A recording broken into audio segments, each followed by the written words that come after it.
ta présence, Seigneur. Matondo na yonkolo pona bola mubwayo ofungoli biku kebwayo opesi bisonjela tokana imana yo. Chante avec moi. Kosimba motema na yo. Alléluia. Bisoto bianga makite tobongama. Continue la chanson si tu la connais. C'est juste ces morceaux qui m'a touché ce matin pour lui dire matondo pour son amour, matondo pour sa bonté, matondo pour sa grâce au nom de Jésus. À Dieu toute la gloire. Et j'aime encore le refrain qui dit Nani azalo kolayo nanya kosungalo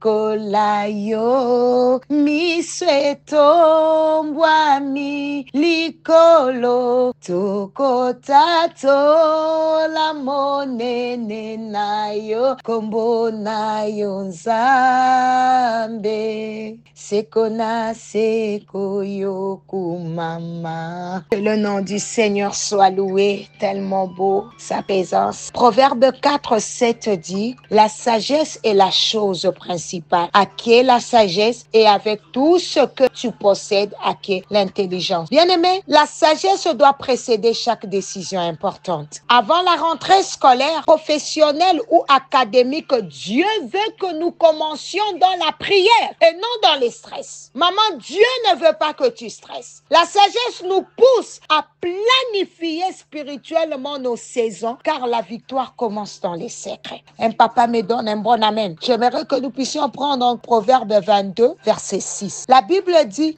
instruis l'enfant selon la voie qu'il doit suivre. Et quand il sera vieux, il ne s'en détournera pas. C'est le rôle des parents de préparer les enfants, non seulement avec des livres et des uniformes, mais d'abord, je dis bien d'abord, avec la parole et la prière. Il ne suffit pas de les envoyer à l'école. Il faut les envoyer dans la couverture de Dieu. L'instruction commence dans la prière. Proverbe 14, 26 dit ceci, celui qui craint l'Éternel possède un appui ferme et ses enfants ont un refuge auprès de lui. Je pensais qu'un parent allait souligner cela. Lorsque tu crains Dieu et que tu les places au centre de ta maison, tes enfants bénéficient d'une couverture spirituelle. Tu ne peux pas contrôler ce qui se passe dans les écoles, mais tu peux prier pour que Dieu y contrôle l'environnement de tes enfants. Quelqu'un me donne un amen. Proverbe 16, verset 3. La Bible dit, recommande à l'Éternel tes œuvres et tes projets réussiront. Le succès ne dépend pas uniquement de l'intelligence ou de l'effort, mais de ce qui est consacré à Dieu. Cette année ne recommence pas comme l'an passé. Consacre le mois de septembre avant qu'il ne commence. Place la rentrée sous le sang de Jésus, au nom de Jésus. Peut-être que l'an passé, à cette même période, tu étais en panique. Tes enfants n'avaient pas de sac ni de fourniture. Tu tendais pour acheter les uniformes. Tu as reçu des déceptions de tous côtés. Les gens qui t'ont promis l'argent, ils n'ont jamais respecté leurs promesses. L'année a commencé dans le stress et s'est terminée dans l'échec. Mais cette année, Dieu t'a donné une révélation puissante. Tu dois commencer dans la prière avant de commencer sur le terrain. C'est dans la prière que les fardeaux sont levés. C'est dans la prière que les portes se préparent. C'est dans la prière que Dieu envoie les ressources et la faveur. Écoute le thème de la veillée du vendredi 29 août. La rentrée de tout. Scolaire, académique, professionnel et spirituel. Nous allons prier pour les enfants, les parents, les enseignants. Briser les retards, les échecs et les blocages. Faire l'onction d'huile sur nos enfants pour les confier à Dieu. Donc prépare ton nuit. Libérer prophétiquement la sagesse, l'intelligence et la grâce. Cette année, tu ne commenceras pas dans la confusion, mais dans la gloire. Viens avec foi. Viens avec ta famille. Quand je dis viens, donc je suis en train de dire connecte-toi connecte-toi, connecte-toi avec foi, connecte-toi avec ta famille, connecte-toi. Nous prions avant la rentrée afin que cette année soit différente.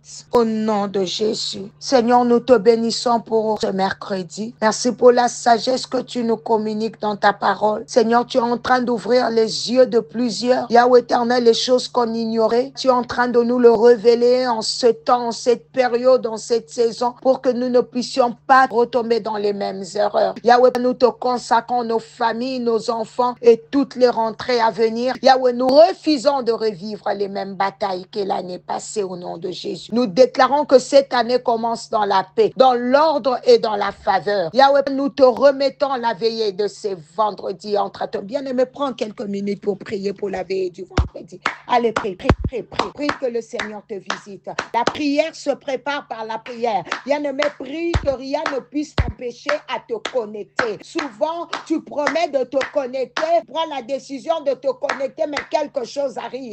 Soit c'est la fatigue, soit c'est l'oubli. Tu manques toujours les veillées. Alors tu es en train de déclarer, cette fois-ci qu'il pleuve ou qu'il neige, je ne manquerai pas. J'aurai le temps de prier pour mes enfants. J'aurai le temps de prier pour mon ministère. J'aurai le temps de prier pour ma profession. Bien-aimé, prie que l'ennemi ne te surprendra pas au nom de Jésus. Le Seigneur est en train de préparer un cœur ce matin pour la veillée de vendredi. Yahweh prépare chaque famille et qu'aucun enfant ne soit laissé derrière spirituellement. Dans le nom puissant de Jésus que j'ai ainsi prié et demandé, j'ai dit Amen. C'était bien l'humble servante de l'Éternel, maman Nathalie. Que le Seigneur bénisse ce mercredi pour le mois de septembre. Bien-aimés, nous allons bénir le mois, les 2-3 premiers jours, prier encore pour la rentrée scolaire et puis après nous allons entamer un nouveau sujet que Dieu nous donne pour le mois de septembre. Donc vraiment, sois préparé spirituellement car cette année est une